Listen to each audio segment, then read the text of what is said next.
ব্যবহার করা মানে যাবে। প্রবাসে থেকে টাকা দিয়ে না ভাইকে, বউকে, শালাকে, মামাকে, না চাচাকে না, দিলে হবে না? এখান থেকে আমি বলবো যত প্রবাসী আছে কেউ যেন কারো পুঁজি, কারো টাকা কারো হাতে না দেয়। এখন এই যে প্রবাসী ভাই, আপনি প্রবাসীরা গরুর খামার করে আর লস করে, স্যার এখানে লস করার কারণ হলো প্রবাসীরা যখন আসে তারা নিজের হাতে কাজ করে না, আর তাদের হলো হাত বড়, তারা এসে ইচ্ছা মতন খরচ করে। এখন ইচ্ছা মতন খরচ করাটা যদি গরুর উপরে উঠায় দেয় তাহলে তো স্যার এটা হবে না। আর গরুর ফার্ম করার আগে সর্বপ্রথম শর্ত হলো স্যার গরুর ঘাস, কাঁচা ঘাস করা। কাঁচা ঘাস যার নাই তার ফার্ম করার দরকার নেই। এটা আমি যতদিন এই জায়গায় এটার সাথে কাজ করতেছি, আমি যতটুকু এটারে ইনভেস্টিগেশন বলেন বা অ্যানালাইসিস বলেন, যেটাই বলেন, আমি দেখার পর আমি এই চিন্তা, এইটাই আমার একমাত্র কথা। গরু খামার করা কি লাভ? স্যার এটা যদি বলি লাভ, তাহলে নিজের এখানে পরিশ্রম করতে হবে প্রচুর। প্রবাসী ভাইরা খামার করে পুরো ইনভেস্ট নষ্ট করে ফেলে, আপনি কি করছেন? স্যার আমি নষ্ট করলো, আমি তো এখন ওই জায়গায় সেটেল, আমি তো এই জায়গায় করতেছি ট্রাই ট্রাই ট্রাই। যখন আমি ট্রাই করতে করতে আমি আপনি কি লাভে আছেন? এখন যদি বলি স্যার লাভে, এখন লাভে, কিন্তু আগে লস করছি আমি, আগে লস করছি। কিভাবে লস করছেন বলেন তো? আগে স্যার লস যদি আমি সর্বপ্রথম হলো আমার স্যার হাট থেকে গরু আনে এই গাভীর সাথে মিশানো যাবে না, হাট থেকে। আর যদি ফ্যাটেনিং কেউ করতে চায়, ডেইরি এবং এগ্রো দুইটা একসাথে করা যাবে না স্যার। ডেইরি আর ফ্যাটেনিং একসাথে করা যাবে না, একসাথে করা যাবে না, একসাথে করা যাবে না, দূর দূর করা যাবে, কিন্তু স্যার যে হাট থেকে গরু আইনে ঢুকাই দিব তা হবে না স্যার, তা হবে না। না, নতুন গরু আনলে তার জন্য সঙ্গ নিরোধ ঘর, সেটা তো আমরা বহুতবার টেলিভিশনে, তারপরে আমাদের ভিডিওতে বলতাম যে গরু আইনে একসাথে না মিশে আলাদা রাখতে হবে 15 দিন। 15 দিনও হয় না স্যার, 15 দিন 21 দিন 15 দিনও হয় না। এই যে হোম কোয়ারেন্টাইন যেটা বলে আর কি, সেটা 15 দিনও হয় না। 15 দিন আমরা ফাঁকে রেখেও দেখছি, 15 দিন তারপরেও ডিস্টার্ব হয়। হ্যাঁ সুস্থ গরু ঢুকাইছি সেটের ভিতরে ঢুকানোর পরে গরু সব গরু এফএমডিতে আক্রান্ত হয়েছে। এ পর্যন্ত কয়বার আক্রান্ত হয়েছে? এবার মানে আমাদের 3-4 বার আক্রান্ত হয়েছে এফএমডিতে। জয়নাল ভাই, আপনারা প্রবাসী কিন্তু এই গরুর খামার কেন করলেন? স্যার এটা ভালো লাগা থেকে ভালোবাসা থেকে স্যার আমার এটা সর্বপ্রথমে স্যার আমি উদ্বুদ্ধ হই আপনি এবং শাইখ সিরাজ স্যার, এই দুজনের ভিডিও দেখতাম প্রবাসে থাকাকালীন অবস্থায়, তখন থেকে আমার এটার প্রতি একটা মনোনিবেশ। কত সালের কথা? এইটা স্যার বহুত আগের কথা। তখন কিন্তু খালি চিন্তা ভাবনা ছিল করব করব করব, কিন্তু 2015 সালে আমার খুবই ইচ্ছা হয় যে আমি একটা ফার্ম করব, কিন্তু আমার এক ভাইকে বলি, উনি রাজি হয় না। তারপরে 18 সালে আমার বাবা মারা যায়। আমার বাবা মারা যাওয়ার পরে যে আমার বড় ভাইরে আমার 4 নম্বর ভাইরে দেশে পাঠানোর পরে আমাদের চিন্তা ভাবনা হয় যে আমার একটা ভাই দেশে থাকা দরকার। তা দেশে থাকা দরকার, তাহলে একটা মানুষ বেকার থাকলে কিভাবে হয়? তখন থেকে আমাদের এই পথ চলা শুরু। 18 সালে শুরু করছিলেন কটা গরু দিয়ে? শুরু করছিলাম, তখন 3-4টা বাছুর কিনছিলাম। 3-4টা বাছুর ক্রয় করার পরে 3-4টা গাভী ক্রয় করি। সর্বমোট তখন আরো 3-4টা বকনা বাছুর কিনি, সর্বমোট 14টা গরু হয়। ওই দিয়ে শুরু করে আমাদের। তারপরে আমি সৌদি আরব থেকে দেশে আসি। দেশে আসার পরে শেডটা করা, এই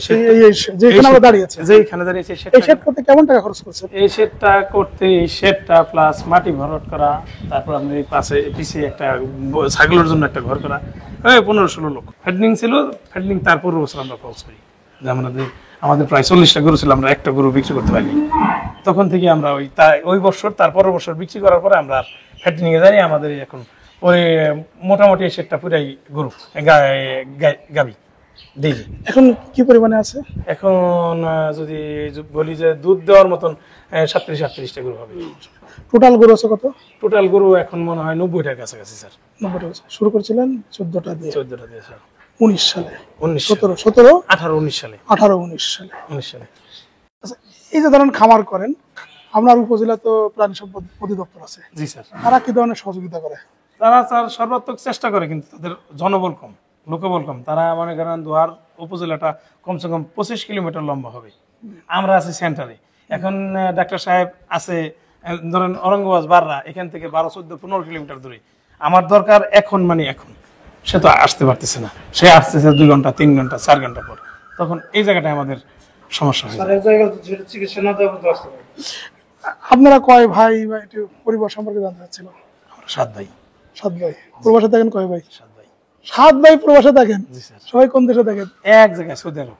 সৌদি আরবে কি ধরনের বিজনেস করেন? সৌদি আরবে sir engineering workshop, engineering workshop. যেটা ধরনের লোহার জগতের স্টিলের এখন কি 7 ভাইয়ের ভিতরে আপনি দেশে আসছেন নাকি কয়জন জি, দেশে? জি, আমি দেশে স্যার। আর 6 জন সৌদি আরবে? 6 জন সৌদি আরবে, আর 2 জন হয়তো একদিনের মধ্যে আসতেছি। দুজন আসবে আবার আপনি চলে যাবেন নাকি? না, ওই দুজন আমাদের সাথে এখন এটার সাথে জড়িত না স্যার। ও, দুজন জড়িত না। আপনার এই খামার সাথে কয় ভাই জড়িত? আমরা 3 ভাই। 3 ভাই জড়িত। এই 3 ভাই আপনার বাকি 2 ভাই কই থাকেন? এক জায়গায়, আমাদের ব্যবসা ওই জায়গায় 3 জনের একত্রে, এই যাবো একত্রে। একত্রে। জি স্যার। আপনারা যখন থাকেন না তখন এটা দেখভাল করেন কে? যখন আমরা থাকি না দেখভাল করে, যদি এখানে পুরো কাজের কথা বলেন, গরু দেখাশোনার কথা বলেন, তাহলে এই যে আমাদের জাহাঙ্গীর ভাই ম্যানেজার। উনি ম্যানেজার বলেন, উনি অভিভাবক বলেন, উনি যাই বলেন উনি পরিচালনা করেন। আর ওই আমাদের যে কিনা বেচা আছে, তখন ওই যে আমাদের ওই জসিম কাকা, আর আমার ওয়াইফ আছে, সে উনি সব কিছুর হিসাব নিকাশ বা ওনার দেখাশোনা, ওনার একটা কিছু হইলে ওনার কাছে যায়, তারা উনি ওনার কাছে যায়। আর এখন আমরা তো স্যার কন্টিনিউ আমরা এখানে একজন থাকার চেষ্টা করবো, একজনের পর একজন। আমরা এইভাবে রোটেট করছি স্যার, যে আমি 4 মাস এখানে থাকবো, সৌদি আরব যাওয়ার 5 দিন বা 7 দিনের মধ্যে আরেকজনকে এখানে ব্যাক করাবো। সৌদি আরবের বিজনেস সেখানে তো অনেক রিয়েল। বাংলাদেশের বিজনেস তো অনেক কষ্ট স্যার। ওখানে যেরকম কষ্ট রিয়েলও আছে স্যার, ওখানে বৈষম্যের শিকার হওয়া লাগে স্যার। আমরা বাঙালি, আমরা ওই সৌদি আরব, কিন্তু সৌদি আরবের ভাষা কিন্তু আরবি স্যার।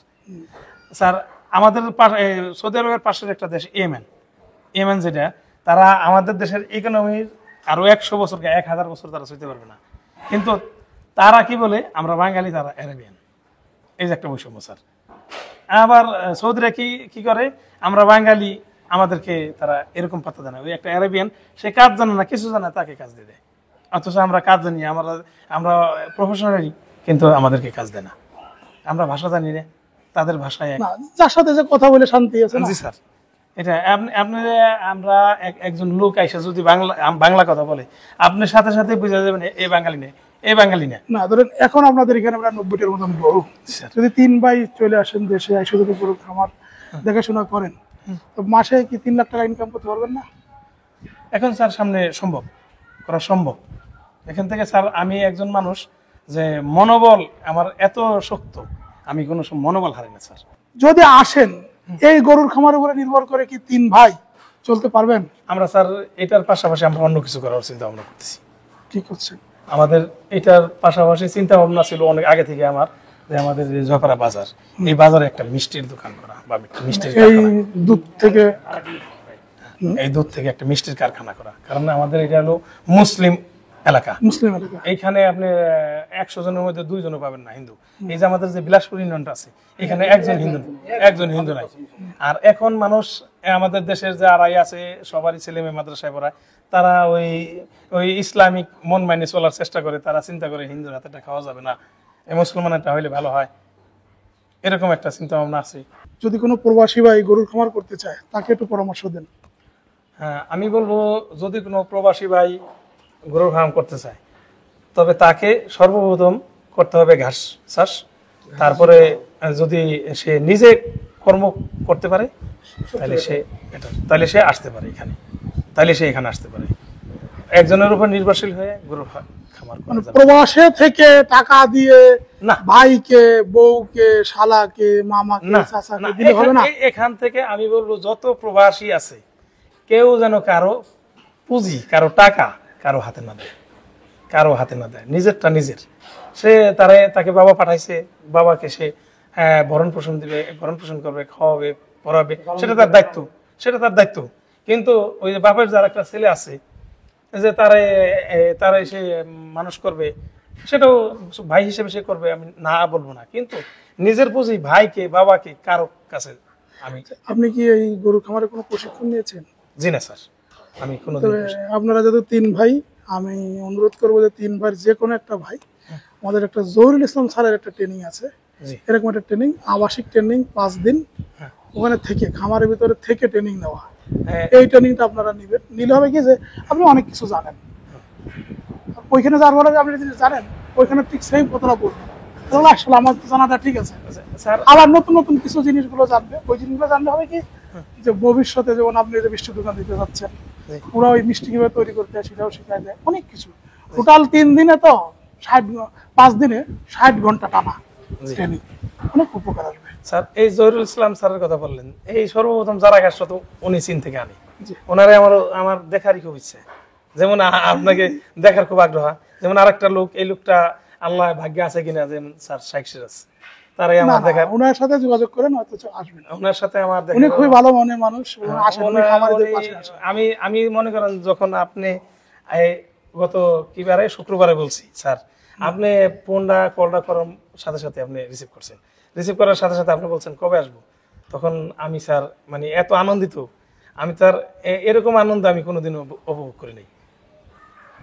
এরকম এরকম যে আপনার সাথে সরাসরি আপনি দেখতে পারবো, এটাকে আমার মনে হয় মানে এই যে আমার মনে হয় আমার জীবনের সর্বশ্রেষ্ঠ পাওয়া। তো জয়নাল আবেদিন ভাই, জয়নাল খান ভাই, বন্ধুরা জয়নাল খান ভাইটা শুনলেন যে তাদের 7 ভাই সবাই প্রবাসী এবং 3 ভাই মিলে এই ডেইরি খামারটা করেছেন। উনি কিন্তু অনেক ভালো কথা বলেছেন। যারা প্রবাসী ভাই আছেন তাদেরকে বলবো যে আপনারা কিন্তু ওই প্রবাসে থেকে ইনভেস্টমেন্ট করবেন। এই জায়গাটা ওনার যে সতর্কতামূলক যে কথাগুলো বলছে একটু মনে রাখবেন। আর দ্বিতীয় হচ্ছে যে আপনারা যদি কেউ গরু খামার করতে চান, আমি বলবো খামার করার আগে একটু হলেও প্রশিক্ষণ নেন। আর যদি বলেন যে আপনার ভাইকে দিয়ে করাবো বা যাকে দিয়ে করাবো, সেই ভাইকে যে কোনো একটা খামারে 6 মাস উইদাউট টাকা তারে চাকরি দেন, তা চাকরি করতে বলেন। 6 মাস যদি সে ওই জায়গায় উইদাউট টাকা চাকরি করে আসতে পারে। এবং আরেকটা কথা বলি, যিনি খামার করবেন, মুরগির খামার করেন আর গরুর খামার করেন, ধরেন আমি খামারের ভিতরে আসছি, এই পায়ে হাতের গায়ে এখানে গোবর মাখানো থাকবে, আর এখান দিয়ে আমি চা খাবো, আমি রুটি খাবো, আমি খেতে পারবো, এরকম যার মানসিকতা তৈরি হবে, তিনি এই এগ্রিকালচারে বিজনেস করবেন, ইনভেস্ট করবেন। অন্যথায় আপনি এই যে দেখছেন শার্ট প্যান্ট পরে টাই পরে এরকম যদি ঘুরতে চান, তাহলে আমি বলবো যে আপনারা গরু খামার করেন না। ঠিক আছে, উনার ড্রেস আপ কিন্তু খামারের ড্রেস আপ হয়নি, উনার ড্রেস আপ কিন্তু প্রবাসীর মতো রয়েছে। এরকম হলে কিন্তু হবে না। খামারি হলে একদম খামারি হতে হবে, খামোশ হতে হবে। হ্যাঁ, ঠিক আছে, একদম একদম খামারি হয়ে যেতে হবে। বন্ধুরা, আমাদের প্রতিবেদনটা এখানে শেষ করছি। সবাই ভালো থাকুন, সুস্থ থাকুন, সুন্দর ও শুভ হোক আপনার আগামী দিন। আসসালামু আলাইকুম। তোমরা দেশের আসল নায়ক, বলবে বিশ্ববাসী।